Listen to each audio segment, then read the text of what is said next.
¿Qué tal, amigos de A Su Salud? Gracias por acompañarnos y bienvenidos al programa de los especialistas. Les saluda Joel Flores. Y bueno, vamos a iniciar con nuestra primera entrevista. Hoy vamos a platicar con el doctor Eduardo Enrique Olaya López. El doctor Olaya López es internista y neumólogo de adultos. Y bueno, vamos a tocar un tema muy importante. El tema es la importancia de la terapia broncodilatadora como piedra angular en el tratamiento de padecimientos como asma, EPOC y otros trastornos respiratorios, pues en el contexto por COVID-19 y la temporada invernal octubre 2020 que estamos ya por iniciar. Doctor, ¿cómo está? Gracias por esta plática. Hablemos de las enfermedades respiratorias, EPOC, asma, sin lugar a dudas, una de las principales, pero bueno, la intención es ofrecer al paciente tratamientos de actualidad para resolver esta situación.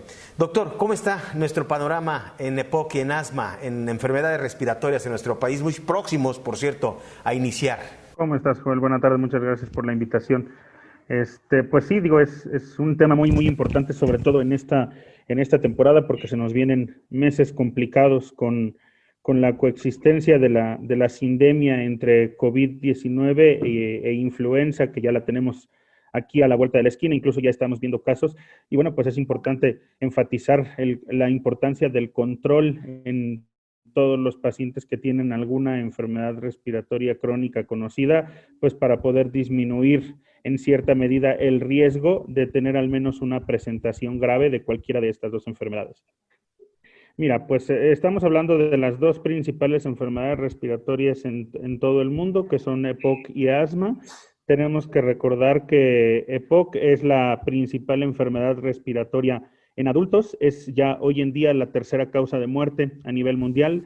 Es una enfermedad que puede ocasionar discapacidad a edades tempranas. Siempre se asocia a productos nocivos, a la inhalación de productos nocivos como tabaquismo, algunos otros gases como combustión de biomasa, el haber cocinado con leña, carbono, petróleo, que en nuestro país pues es algo muy frecuente, y es la enfermedad respiratoria en adultos arriba de 40 años más frecuente en todo el mundo. Y en cuanto al asma, pues asma es la enfermedad respiratoria más frecuente en la población escolar y en la adolescencia. Y bueno, pues ambas requieren o precisamos tener un control muy importante con broncodilatadores, con medicamentos que son medicamentos importantes para disminuir la posibilidad de que estos pacientes que son un poquito más susceptibles, específicamente los pacientes que tienen EPOC o que han fumado, aunque no han desarrollado la enfermedad, sabemos que los pacientes que han fumado tienen un efecto de mayor susceptibilidad a contraer el virus de influenza o el virus de SARS-CoV-2, de COVID-19. Y bueno, pues es importante entonces tener, si ustedes tienen ese tipo de patologías, estar en adecuado control para que la pasemos lo menos difícil posible, ¿no? Fumar, exponerse al humo de leña, exponerse al humo de tabaco, ya lo mencionaba, pero sobre todo este tipo de prácticas, doctor, son los principales factores de riesgo entonces para estas enfermedades. Sí, así es. Sabemos bien que los pacientes que han fumado aumenta el número de receptores. Existen unos receptores en las células del cuerpo que se llaman los receptores AC2, que son los receptores o la vía de entrada o la puerta de entrada para diferentes virus respiratorios, específicamente en el contexto del coronavirus, ¿vale? Entonces, los pacientes que han estado expuestos al humo del cigarro, el humo del cigarro genera algo que le llamamos sobreexpresión, es decir, este tipo de pacientes tienen más receptores en las células y por lo tanto entonces son más susceptibles a poder adquirir la infección por el coronavirus. Sobreexpresión, menciona usted, doctor. El humo, por ejemplo, la contaminación ambiental, ¿eso también puede originar ese tipo de padecimiento? No particularmente, eso es algo que no se ha demostrado y no particularmente está asociado a una mayor susceptibilidad para tener infección por influenza o por coronavirus, pero sí para tener infecciones respiratorias o para tener padecimientos respiratorios que pueden ser de difícil manejo. Entonces, pues coexisten muchos factores, coexisten los factores de la temporada invernal, ahorita la presencia de COVID, la contaminación ambiental, las alergias respiratorias, que también durante invierno y primavera son los meses en los que están a todo lo que dan las alergias respiratorias, y pues son muchos factores que van sumando para hacer algo difícil en este tipo de pacientes, ¿no? Por eso la importancia de que siempre estén bien controlados y de que no suspendan para nada tienen que suspender su terapia de broncodilatación. ¿Vale? Doctor, las crisis o los episodios respiratorios, vamos, estos efectos que vive el paciente con EPOC son desde luego el principal riesgo, ¿no? Hay tratamientos hoy en día de actualidad, tratamientos innovadores que nos permiten tanto resolver de forma inmediata como tratamiento prolongado. ¿En qué consisten estos tratamientos? Sí, sí, claro, por supuesto. De hecho, pues déjame decirte que el tratamiento de EPOC, de enfermedad pulmonar obstructiva crónica, ha avanzado muchísimo en los últimos años y de hecho es una de las enfermedades para las cuales se han aprobado en las agencias reguladoras de fármacos en Estados Unidos y en Europa, se han aprobado mayor cantidad de fármacos para tratamiento, ¿no? A grandes rasgos tenemos broncodilatadores que les llamamos broncodilatadores de rescate. Les llamamos así porque nos ayudan en el momento en el que el paciente tiene una crisis, nos ayudan a que el paciente se abran sus bronquios y el paciente se pueda sentir mejor, ¿no? Y son broncodilatadores de corta acción porque su vida media en el cuerpo es una vida media de aproximadamente 6-8 horas. Entonces, el paciente requiere estarse dando diferentes disparos o diversos disparos a lo largo del día para lograr un control adecuado de una crisis. Pero tenemos broncodilatadores que les llamamos broncodilatadores de larga acción o de acción prolongada, que son broncodilatadores que nos permiten un control óptimo de la enfermedad. Y este tipo de broncodilatadores son los broncodilatadores que el paciente no debe de suspender por nada del mundo durante este contexto. Son broncodilatadores, ya la tecnología nos permite que sean broncodilatadores que se utilizan una sola vez al día.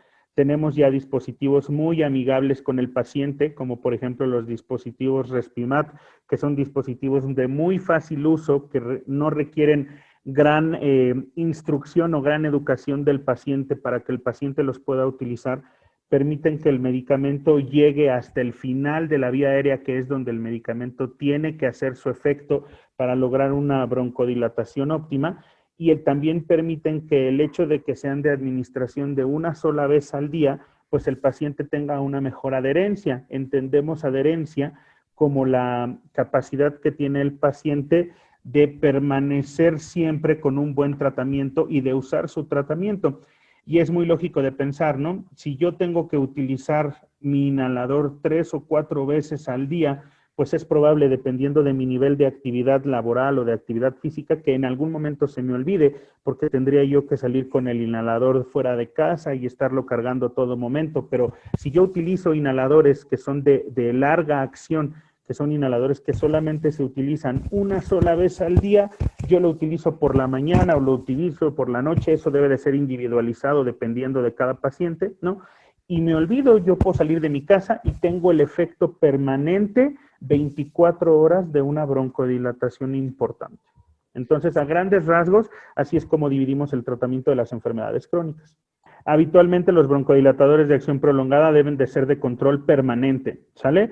Y eso es muy importante porque hoy sabemos que este tipo de broncodilatadores de acción prolongada tenemos dos clases farmacológicas importantemente, ¿no? Algunos que les llamamos beta agonistas por el receptor donde actúan y hay algunos otros que les llamamos anticolinérgicos de acción prolongada. Los anticolinérgicos de acción prolongada particularmente son un grupo de medicamentos que han demostrado tener un gran control de la enfermedad porque tienen diferentes propiedades, además de broncodilatación, tienen diferentes propiedades antiinflamatorias en la vía aérea que hacen que el paciente esté bien controlado. Y son medicamentos que han demostrado clásicamente disminuir lo que nosotros llamamos exacerbaciones. Tenemos que entender que una exacerbación de una enfermedad pulmonar es algo que hace que el paciente se sienta peor que todos los días y es algo que hace que el paciente pueda visitar a su médico en visitas médicas no programadas o pueda acudir a un servicio de urgencias porque se siente verdaderamente mal.